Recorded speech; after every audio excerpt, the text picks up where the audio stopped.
Kas tu esi, kungs? Dievs, kāds tu esi?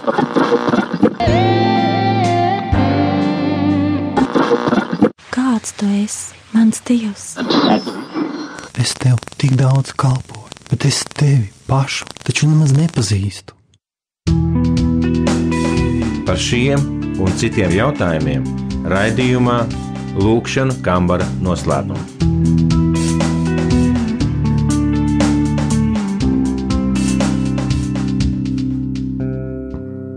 Tad nu padodieties Dievam, stājieties pretī vēlnam, un viņš bēgs no jums. Tuvojieties Dievam, tad viņš tuvosies jums.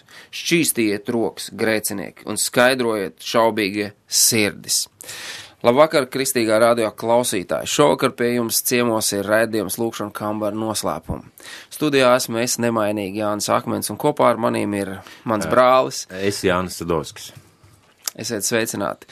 Mīļie, paņemiet savus rakstāmos, paņemiet savus darbabiedrus, ar ko jūs kopā strādājat, pierakstiet, lai jūs varētu pēc tam uzdot kādus jautājumus mums, pēc raidījuma, zvanot man uz manu telefonu numuru, vai vēlāk, vai kādā citā laikā, bet, lai tas viss labi risinātos, un lai mums šis raidījums katram ikvienam būtu par svētību, es aicinu, ka mēs lūgtu Dievu, lai Dievs ir ar mums visiem. Un es gribētu aicināt radio klausītāju, neklausieties vienkārši mūsu lūkšanu, bet lūdziet līdzi. Tieši tā, lūdziet jo līdzi. Jo reizēm tā gadās, kad cilvēki vienkārši klausās, kā cita lūdz. Šobrīd lūdziet līdzi, jo... Lūksim kopīgi. Jā, mums vajag, lai svētais gars uz mums visiem runā. Visiem. Mīļais debesu Tēvs, mēs tiešām pielūdzam Tevi visi, Kungs Dievs, kas šovakar klausās šo raidījumu, kas klausīsies to caur internetu, Kungs Dievs, visā plašajā pasaulē, Tēvs, kur ir iespējams dzirdēt caur internetu, caur radio, Tēvs. Es lūdzos par visiem brāļiem un māsām, Kungs Dievs, lai kur viņi arī šodien atrastos, vai dzīvokļos, mājās, istabiņās, darbietās, mašīnās vai varbūt pat kāds ieslodzījuma vietā vai kāds slimnīcā, Kungs Dievs. Es lūdzos par brāļiem un māsām. Es lūdzos par cilvēkiem, lai viņu sirds tiek atvērts, Tēvs, Tavam vārdam, lai Tavs vārds, kur viņš ieskanēsies, kur viņš būs dzirdams, Tēvs, gan caur radio, gan caur internetu, lai aizskar cilvēku sirds un lai cilvēki atgriežas no saviem ļaunajiem darbiem, no savu grēcīgā dabas un nāk pie Tevis, Kungs Dievs. Es lūdzu, atdara cilvēku sirds, Kungs Dievs, izlej savu žēlstību, lai katrs, kas dzirdēs Tavu vārdu, var saukt Aba Tēvs. Es lūdzos un pateicos, Tēvs, par katru ikvienu, kas, Tēvs, Tevi meklē jau, kas Tevi pielūdz jau, Tēvs. Es pateicos par tiem, kas atbalsta arī šo raidījumu, Kungs Dievs, gan lūdzoties Tevi, Tēvs, gan arī tīri finansiāli. Paldies Tev, Tēvs, paldies Tev par viņiem visiem, paldies Tev, Tēvs, ka šis raidījums joprojām var skanēt. Tēvs, un es lūdzos par mums abiem, par diviem Jāņiem, Tēvs, Taviem bērniem un Taviem kalpiem. Kungs Dievs, lūdzu lieto mūs šajā raidījumā par svētību ikvienam cilvēkam, Kungs Dievs. Es lūdzu lieto un runā caur mūsu mutēm uz katru radio klausītāju. Mēs Tev pateicamies un pielūdzam Jēzus Kristus vārdā. Āmen. Āmen. Radio klausītāji, draugi, brāļi un māsas, es nedaudz atkārtošu tās tēmas, par kurām esam runājuši pēdējos kādos 4-5 raidījumos, un šī lielais nosaukums visai šai tēmai ir, ko dod gavēnis. Jeb ko atnes gavēnis. Un mēs esam runājuši, ka gavēnis ir pazemības solis Dievu priekšā, ka daudz cilvēku saka, esmu pazemīgs, bet ka tieši gavēni Dievs uzlūko kā pazemības soli. Un Bībele saka, pazemīgiem viņš dod žēlastību. Otrā lieta, par ko mēs esam runājuši, ka gavēnis palīdz atjaunot pirmo mīlestību. Ja mēs esam kaut ko pazaudējuši, tas palīdz mums atkal no jauna iedegties. Trešā lieta, par ko mēs runājām šajā tematā, bija, ka gavēnis ir ierocis, lai uzvarētu miesīgas tieksmes, jeb tieksmes, kas mūs ved projām no Dieva, lai viņus atklātu, lai viņus ieraudzītu un lai viņus lūdzot uzvarētu. Ceturtā lieta, par ko mēs runājam, ka gavēnis kalpo mūsu ticības stiprināšanai, ka Jēzus ļoti spēcīgi un konkrēti saistīja gavēni ar ticības spēku. Piektā lieta, mēs runājam, ka gavēnis atnes prāta un sirds skaidrību, ka mēs sākam dzirdēt ne tikai ar prātu, ne tikai ar savu fizisko dzirdi, bet arī ar savu sirdi sākam dzirdēt Dievu, ka mūsu galva noskaidrojās, pazūd liekie trokšņi un visas tādas lietas, kas mūs ved projām, un mēs spējam dzirdēt Dievu. Un pagājušajā raidījumā mēs runājam par to, ka gavēnis vairo mūsu lūkšanas spēku, kā mūsu lūkšanas paliek daudz stiprāks, daudz spēcīgāks, un ka tieši to mācīja Jēzus. Šajā raidījumā mums ir 7. tēma šajā raidījuma blokā, un tēma ir gavēnis atbrīvo tevī un manī svaidījumu un svētā gara dāvanu spēku. Gavēnis manī un tevi atbrīvo svaidījumu un svētā gara spēku. Ak, šis brīnumainais, lieliskais, visiem kārotais, ilgotais vārds svaidījums un svētā gara spēks. Tik daudz ir dzirdēts, tik daudz ir runāts, bet bieži vien mēs klausamies par dažādām dāvanām, par spēku, par svaidījumu, lietojam šo vārdu, bet tas jautājums, kā tad viņš ienāk cilvēka dzīvē, tas bieži vien paliek aiz kadra. Un ja mēs runājam par to, ka gavēnis atbrīvo svētā gara svaidījumu un svētā gara spēku mūsos un dāvanu spēku, tad patiesībā sakot, tur nav nekāds brīnums. Jo, ja tagad mēs paskatāmies radio klausītāji par tiem soļiem, par ko mēs esam runājuši, kā tad mēs gavējam. Pirmām lietām, mēs atsakamies no lietām, kas mūs var novērst no Dieva uz kaut kādu konkrētu laiku. Mēs atsakamies no tā, kas likumīgi pienākās mūsu ķermenim, mūsu miesai, un tas ir zināmā mērā tāds kā upuris. Mūsu miesa tā tad iet mazumā, mēs grēkus nožēlojam, sākot gavēni, mēs lūdzam Dievs parādu, mēs nožēlojam grēkus, mēs ieklausamies Dievā, mēs dzirdam, ko Dievs mums saka, mēs esam bijuši kopā ar Dievu, mēs esam kopā ar Dievu, un līdzīgi kā jūs atceraties to vietu no Bībeles, kad Mūzes uzkāpa kalnā, kur tad viņš bija? Viņš pabija kopā ar Dievu. Viņš pabija kopā ar Dievu 40 dienas. Viņš nonāca lejā, viņa vaigs staroja. Līdzīgi arī mums kaut kas mūsos ir izmainījies, no mums kaut kas staro. Un pēdējā lieta, ko es gribētu minēt, ir tā, ka mēs esam pazemojušies Dievu priekšā. Un ja Dievs saka, ka viņš pazemīgiem dod žēlastību, tātad tas viss ienāk mūsu dzīvē. Un nav nekāds brīnums, kā pēc gavēņa vai gavēņa laikā mēs sevī, Dievs mūsos atbrīvo svaidījumu un svētā gara dāvanu spēku. Tāpēc, ja mēs vēlamies būt efektīvi kalpotāji, tādi cilvēki, kas izmaina savu dzīvi, kas maina cilvēku dzīves, kas kalpo ar spēku un ar svaidījumu un ar svētā gara dāvanām, mums ir jāiemācās lūgt un gavēt, tam ir jākļūst par mūsu dzīvesveidu. Tas nevar būt kampaņveidīgi, tam ir jākļūst par dzīvesveidu.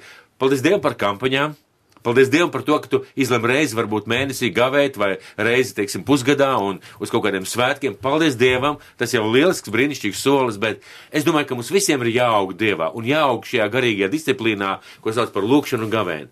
Un ja mēs iemācamies un izveidojam to kā mūsu dzīves veidu, mēs nekad nevilsimies un nekad nepaliksim vāji, mēs vienmēr spēsim sev uzturēt šo spēku. Nevienreiz, bet kad tas tāds zināms režīms. Vēstulē romiešiem, Jāne, tu noteikti zini, tur runāts par svētā gara dāvanām. Par brīnumiem, par zīmēm, par dziedināšanas, par brīnumdarīšanas, par visādām dāvanām. Jāne, kādas teorijas, jeb kādas versijas tu esi dzirdējis vai domājis kādreiz arī pats, kā tad šī svētā gara dāvanas pēkšņi atraisās?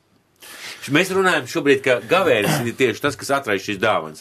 Bet kā cilvēki domā, kā tev kādreiz liecies, kā tas varētu notikt? Cilvēki reizēm man šķiet to uztver, tādu, es tagad nākšu uz dievkalpojumu, ar kristību ienāk dāvanas vai ne uzreiz, nokristoties. Tādu ņemsim pašu sākumu, nokristos un tagad man ienāk svētā gara dāvanas.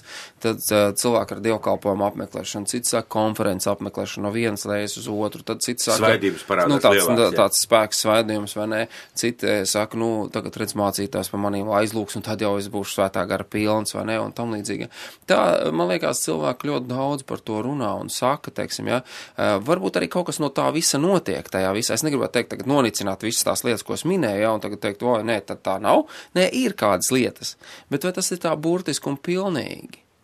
Jautājums, Jāni, te, kad tu runāji, es klausījos par tām domām, kuras tu teici, un es redzēju, ka tie visi ir ārējie faktori. Kāds aizlūdza, kāds runāja konferencē, kāds tur svaidīja ar eļu, kāds tur vēl. Tātad kāds kaut kur ārpus manis. Kāds jau, kurš jau ir saņēmis. Jā. Savā ziņā sanāk tā, kāds jau, kurš ir tā kā kaut kur starpnieks, gribētu to sacīt, bet Dievs mums ir sacījis, lai mēs paši tuvojamies. Neviena starpnieka nav starp cilvēku un Dievu, kā vienīgi Jēzus Kristus, un tas pats krustā sistais, ko mēs zinām un augšām cēlies, vienīgais starpnieks.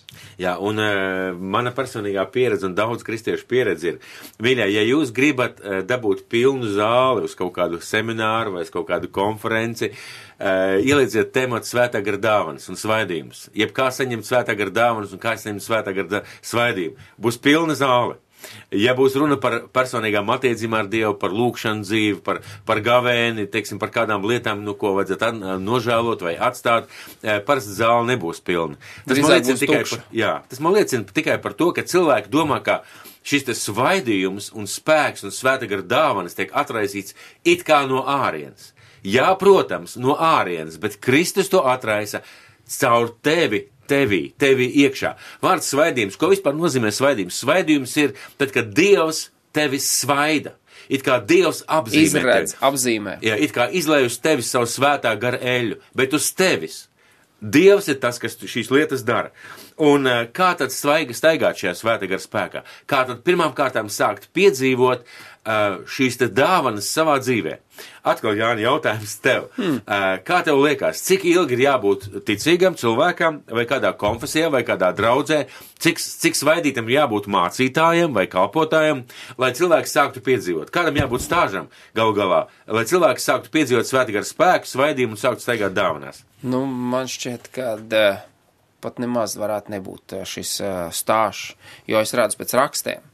Tur svētais gars nāca un izlējās par viņiem, ja, kādas lietas, un cilvēki sāka darīt kādas brīnuma lietas, ja, kad kādās lietās, ka viņi tika atdalīti, un viņiem tur nāca spēks, un viņi gāja, un viņus tika izsūtīti kalpošanā.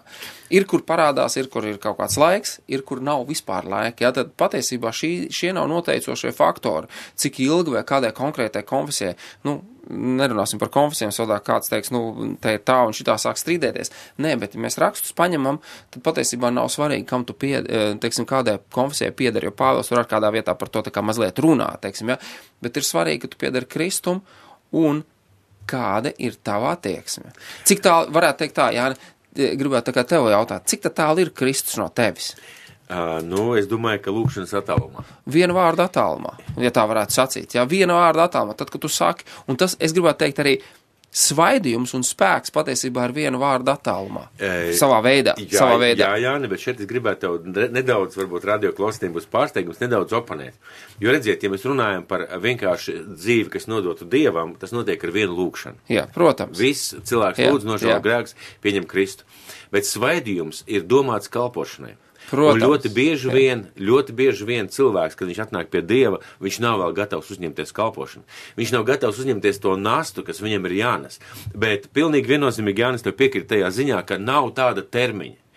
2 gadus, un tad Dievs man dod dāvanu. Vai 10 gadus. Vai 10 gadus, un tad Dievs man dod svētā gara dāvanu un svaidījumu. Nav tāda. Kad mēs paskatāmies Bībelē, kad mēs skatāmies uz kristiešiem, uz draudzēm, uz cilvēkiem, mēs redzam, runa nav par termiņu. Runa nav par laiku, runa nav par kaut kādu kristietības stāžu. Runa ir par tavu sirdi, par tavu sirds attieksmi. Tieši tā. Par to, kas ir tavā sirdī. Un ja kāds cilvēks mīl Dievu un vēlās Dievam tuvoties, ja kāds cilvēks mīl Dievu un vēlās sākt staigāt Dieva spēkā, viņš sāks meklēt. Viņš sāks meklēt, kā tad nonākt pie tiem soļiem, ko tad darīt, kā tad dzīvot, kā tad rīkoties, lai staigātu šajā spēkā. Viņam nepietiks ar to, ka viņš iet vienkārši uz baznīcu, protams, ka viņš vienkārši apmeklē dievkalpojumus, viņš meklēs, kā piepildīties ar Dieva spēku. Un te būs tā būtība, ka iesāks iedziļināties. Un tāpēc es, teiksim, sācīju, varbūt neizskaidrots galam, ka tu teici tā kā oponē, kad vienu vārdu tūmā es sāku iedziļināties caur savu lūkšanu, un tad, kad es sāku lūgt, tad es sāku meklēt, kā tad es varu vēl iegūt spēku. Jo man lūkšana ir lūkšana dzīve, bet man nav tomēr spēka. Man tomēr nav tas kaut kas, kas ir vairāk, ko mēs redzam pēc rakstiem. Un tad ir jautājums, kā tad es to varu iegūt? Meklējot, lūdzot, klaudzinot, un skatot, kas tad ir teikts tajā vārdā. Kas ir par instrumentiem? Kas ir par instrumentiem, kas man ir vēl vajadzīgs. Un to mēs redzam, un to mēs, mīļie radio klausītāji, esam runājuši. Lūkšana un gavēšana. Un gavēšana ir šis spēks, kur mēs pazemojamies. Nevēl tu sacīji, ka viena no tēmām, ja, ko tad dod gavēns, ja, mēs pazemojamies Dievu priekšā, un tā ir tā būtība, ka tas ir pilnīgāka, es gribētu teikt, daudz pilnāka pazemošanos Dievu priekšā, tad, kad mēs lūdzam, gavējam, un lai saņemtu viņu spēku, mēs tiekam attīrīti, mēs esam runājuši par to, ka tiek attīrīti mūsu prāts, mēs sākam dzirdēt pavisam savādāk mūsu miesa, un tā tālāk mēs vēl kādas lietas runāsim. Jā, tātad šodien mums ir tēma gavēnis un lūkšana palīdz tev uzpūst dāvanas tevī, atbrīvot svētā gara spēku un dāvanas tevī. Daudzi staigā bez šī spēka, un ir noguruši, nomocīti. Aiziet no kalpošanas. Aiziet no kalpošanas, jā. Jo, nu tā ir, ja tu lasi, teiksim, Bībelē, ka jāstaigā spēkā, ka jākalpo ar dāvanām, un šo dāvanu nav, šī spēka nav, šo izpausmi nav, tev sāk parādīties jautājumi, kāpēc tu sāc justies nederīgs, varbūt nevērtīgs, un tā vietā, lai tuvotos Dievam, tu sāc attālināties. Patiesībā vēl vairāk attālinās. Jā, tā ir liela problēma. Daudz cilvēku sapņo, kā mēs teicām, sapņo, atbrauks tāds mācītājs, vai tāds sludinātājs, vai tāds kalpot, vai tāds evaņģēlis. Vai es aizbraukšu kaut kur arī tā, teiksim, cits saka, es aizbraukšu uz Svēto zemi, tur vēl kaut kur, vienalga kur, jā, un viņi par to sapņo arī, un viņi pareizi dara, ka sapņo. Viss ir pareizi. Bet, mīļie draugi, jebkuram sapnim ir tikai normāli, ka viņš piepildās, un parasti šis sapnis piepildās tādā veidā, kā Dievs paredzēts. Mēs runājam par Dieva valstību. Dieva valstība nav no šīs pasaules. Šajā pasaulē mēs gaidām no cilvēkiem, no valsts, no valdības. Dieva valstībā mēs gaidām no Dieva. Un mēs varam saņemt tikai no Dieva. Un mēs varam saņemt no Dieva tikai ar tiem veidiem, ar tiem līdzekļiem. Kā viņš to ir teicis. Tajā veidā, kā Dievs to ir teicis. Jā, tieši tā. Un Dievs ir teicis, ka svaidījums un svētā gara spēks atnāk caur lūkšanu, caur gavēšanu, caur Dievu meklēšanu. Jēzus ir mūsu piemērs. Ja mēs gribam atrast kādu, tādu pilnīgi pārliecinošu piemēru tam, ka gavēns atbrīvo svētā gara spēku un svaidījumu, mums ir jāskatās uz Kristu. Kristus ir vislabākais piemērs. Un caur gavēni Jēzus savā dzīvē atbrīvoja svētā gara spēku un svaidījumu un spēku sludināt. Un Lūkas evaņģēlijs, es gribētu jūs, mīļie draugi, Jānis jau teica, lai jūs paņemat rakstāmos, tad Lūkas evaņģēlijs 4. nodaļa, 1. 2. pāns. Ieklausieties ļoti uzmanīgi, un tad, kad jūs lasīsiet, ieklausieties arī. Jā, tad šeit iet runa par to, ka Jēzus ir tikko kristījies, viņš dzirdējis balsi no debesīm, bet nekas vēl nav noticis. Tātad viņš dzirdējis balsi no debesīm, kas saka, šis ir mans mīļotais dēls, uz tevi man labs prāts, svētais gars kā balods nonāk uz Jēzus, bet nekas vairāk nenotiek. Un lūk, 4. nodaļā, 1. pantā, bet Jēzus, un tagad klausieties, svētā gara pilns aizgāja no Jordānas. Un garā tapa pa tūkstnesi vadīt 40 dienas un vēlna kārdināts. Šīs dienās viņš nekā nebija ēdis, un kad tas bija pagājuši, viņam gribējās ēst. Runa šeit ir par to, ka Jēzus svētā gara pilns, ne svētā gara spēkā, bet svētā gara pilns aiziet tūkstnesī. Viņš 40 dienas gavē, viņam gribās ēst, tas liecina par to, ka viņš gavē, un tātad svētā gara pilns. Šodien ir cilvēki draudzēs, diezgan daudz cilvēku. Svētā gara pilni, viņi runā mēlēs, viņi var būt diezgan dedzīgi, viņi diezgan karsti. Jautājums ir, kur ir svētā gara spēks? Tieši tā. Būt pilnam ar svēto garu vēl nenozīmē staigāt svētā gara spēkā. Šeit, Jēzus patiesi piemērs to parāda. Jā. Reizē mēs mīļie to jaucam. Svētais gars ienāk mūsu dzīvē. Tā ir viņa vēlēšanās būt mums arvien tuvāk un tuvāk. Jā. Mēs kādā no raidījumiem esam runājuši par to, ka Dievs vispirms sarunājas ar Mūzu no kalna. Caur kalnu, caur dabas parādībām, caur balsi no debesīm un tam līdzīgi. Tālāk viņš saka, uzbūvējiet man sajiešanas telti, es gribu būt jums ikdienas tuvāk. Tālāk ir runa par to, ka tiek uzbūvēta šī telts. Šajā teltī grib var iet tikai augstais priesteris vienreiz gadā tuvoties. Kad Jēzus nomirst, šis priekškars pārplīst un Dievs iziet ārā no šīs telts un ielac iekšā cilvēkos. Viņš sāk dzīvot iekšā cilvēkos. Tātad svētais gars sāk dzīvot mūsos iekšā un sāk liecināt par Dieva darbiem, par grēku un visam pārējām lietām. Bet tas vēl nenozīmē, ka tu staigā svētā gara spēkā. Tas, ka svētais gars dzīvo tevī, tas vēl nenozīmē. Ja tas tā nozīmē, šeit visapkārt visas draudz būtu pilnas ar svētā gara spēku, svaidījumu dāvanām. Un visur notiek brīnumi un viss zīmes notiek. Bet ja tā nenotiek, tad pirmais solis - svētā gara pilns, Jēzus aiziet. Bet pēc gavēņa, tad ir šis te gavēnis, 40 dienas, 40 naktis, un tajā pašā 4. nodaļā, 14. 15. pants, un šeit, mīļie draugi, kaut kas jau ir mainījies. Ja 1. pantā rakstīts, svētā gara pilns aizgāja no Jordānas un garā tika vadīts pa tūkstnesi, tad 14. pantā kaut kas ir mainījies. Un klausieties, ar kādiem vārdiem Dievs to parāda. Bet Jēzus gara spēkā griezās atpakaļ uz Galileju, un viņa slava izpaudās pa visu apkārt. Svētā gara pilns viņš aiziet tūkstnesī, ir gavēnis 40 dienas. un pēc gavēņa viņš svētā gara spēkā griežās atpakaļ. Tas vairs nav tas pats Jēzus, kas aizgāja 40 dienas atpakaļ tuksnesī. Tas vairs nav tas pats cilvēks, un 15. pants, un viņš mācīja viņu sinagogās, un visi viņu slavēja. Vai jūs pirms tam lasat, ka Jēzu kāds būtu slavējis, kaut gan viņš bija piedzimis no svētā gara, kā Dieva dēls? Īstenībā nekur neparādās neviena tāda īsta rakstvieta, ka viņš ir kaut kas ļoti īpašs, kaut kas, teiksim, jo mēs vēl pat varam to pieminēt, kur tiek minēts, kad 12 gadu vecumā vecā derība runā par to, ka viņš īpaši tur tāds neizcēlās, pat ne ar ko. Mēs redzam vecajā derībā Jesejs, ja neļūdos, kur teikts par viņu, ka viņš nekāds tāds īpašs kaut kas labs nebija. Bet šeit, tad, kad viņš atgriežās no gavēņa, nevis tikai svētā gara pilns, bet svētā gara spēka pilns. Jā. Svētā gara spēka pilns. Tātad svētais gars jau nevis vienkārši ir iekšā viņā, bet viņa spēks virmo no viņa ārā, plūst ārā no viņa spēks. Un tas pilnīgi kaut kas cits, tas maina ļoti daudz lietas. Jā, un mīļie radio klausītāji, tagad padomāsim paši, kas bija pa vidu starp Jēzus ieiešanu tuksnesī un Jēzus iziešanu no tuksnes, ka viņš jau iznāca ārā svētā gara pilns. Iegāja viņš svētā gara pilns, izgāja ārā svētā gara spēkā. Kas bija pa vidu? Pa vidu bija gavēns. Pilnīga atdošanās, pazemošanās Dieva tēva priekšā. Jā, Dieva meklēšana, laiks ar Dievu, Dievu balss dzirdēšana un piedzīvošana. Šis piemērs mums parāda, ka gavēnis mūsos atbrīvo šīs svētā gara dāvanas un svaidījumu un spēku. Un Marka evaņģēlijā rakstīts vēl labāk. Pirmā nodaļa Marka evaņģēlijas, pirmā nodaļa 22. pants. Sāksim 21. pantu. Un viņi nonāca Kapernaumā, un to daļu viņš iegāja sabatā, iegāja sinagogā un mācīja. Un tie brīnījās par viņa mācību, jo viņš tos mācīja kā tāds, kam vara un ne kā rakstu mācītāji. Un 27. 28. pants. Un tie visi iztrūcinājās tā, ka tie savā starpā sprieda sacīdam, kas tas ir, jauna mācība ar spēku, pat nešķīstiem gariem viņš pavēl, un tie viņu paklaus. Un 28. un to daļu viņa slava izpaudās visapkārt pa visu Galilejas apkārt.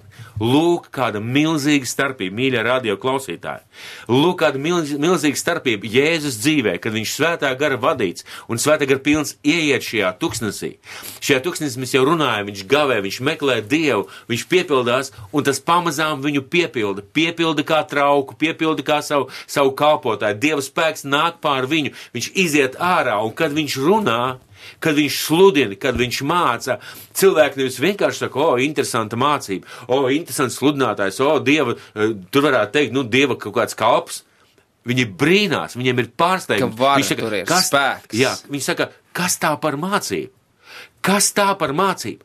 Jēzus šie gavēņu laikā sevi ir atraisījis svētā gara svaidījumu sludināt vārdu ar spēku. Pat nešķīstie gari iziet, tiek atraisīt šī svētā gara dāvana, dziedināt un izdzīt ļaunos garus. Un mīļāk, radio klausītāji, kā mēs sākumā teicām, mūsu baznīcas ir daudz cilvēku, kas ir pilni ar svēto garu. Bet bez piepildīt, bet bez spēka. Kur ir šis spēks? Spēks ir meklējums mūsu disciplīnā, mūsu garīgajā meklējumos, meklēt Dievu. Dzīvesveids, lai tas kļūtu par mūsu patiešām dzīvesveidu. Un te ir tā interesantā lieta, ko es gribu, Jāni, par to domājot, ko tu saki, kad ir kādā vietā sacīts, ārēji dievbijību izrādīdam, bet spēku noliekdami. Jā, bet viņas spēku noliekdami. Un te arī reizēm tā arī parādās, ka mēs ārēji dievbijīgu uzrādam, ka mēs uzrādam kalpošanas, mēs uzrādam to un to un to, bet viņa spēku mēs kaut kādā veidā pat nemēģinam atraisīt, neiet runa par to, ka mēs un līdz ar to caur to mēs arī noliedzam šo viņa spēku, jo mēs necenšamies pat viņu atraisīt. Mēs kļūstam, zināmā mērā, atkarīgi no citiem cilvēkiem. Tieši tā, no ļoti spēcīgām personībām, kur ir lūguši, kur ir gavējuši, kas ir nodevušies tam, viņiem ir šis spēks, un mēs tā kā viņus meklējam, bet mēs nemeklējam to spēku, kas viņiem ir deviši to spēku viņiem. Ja? Un te ir tā, mīļie radio klausītāji, kāpēc mēs par to runājam, lai mēs nevis tikai, jebkurš konfesijas piederīgais, ne tikai ārēji svētbība izrādīt dievbību, un ne tikai mēs būtu svētā gara pilni, bet mēs būtu svētā gara pilni ar viņa spēku, un mēs ietu ar visām tām zīmēm ārējām, kas ir, kad Dieva bērniem ies līdzi, ko mēs zinām, kas rakstos tiek parādītas. Jā, un man tāda teorija, man tāda doma, ka varbūt tieši tāpēc nav, ka cilvēki atsakās sekot pa to ceļu, ko Jēzus parādīja. Es nezinu, mīļais radio klausītāji, vai tu kādreiz biji šādā veidā analizējis? padomā, iziet caur tiem pantiem, es ceru, ka jūs pierakstījāt, un iziet caur šiem pantiem un padomājiet. Kāpēc Jēzus dzīvē bija tāda starpība? Lai Dievs jūs visus bagātīgi svētī, uz redzēšanos. Uz redzēšanos, ar Dievu palīgu.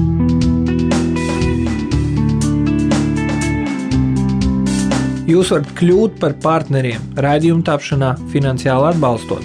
Vairāk informācijas mājaslapā tautaslūkšana.lv vai pa tālruni 29 27 93 60.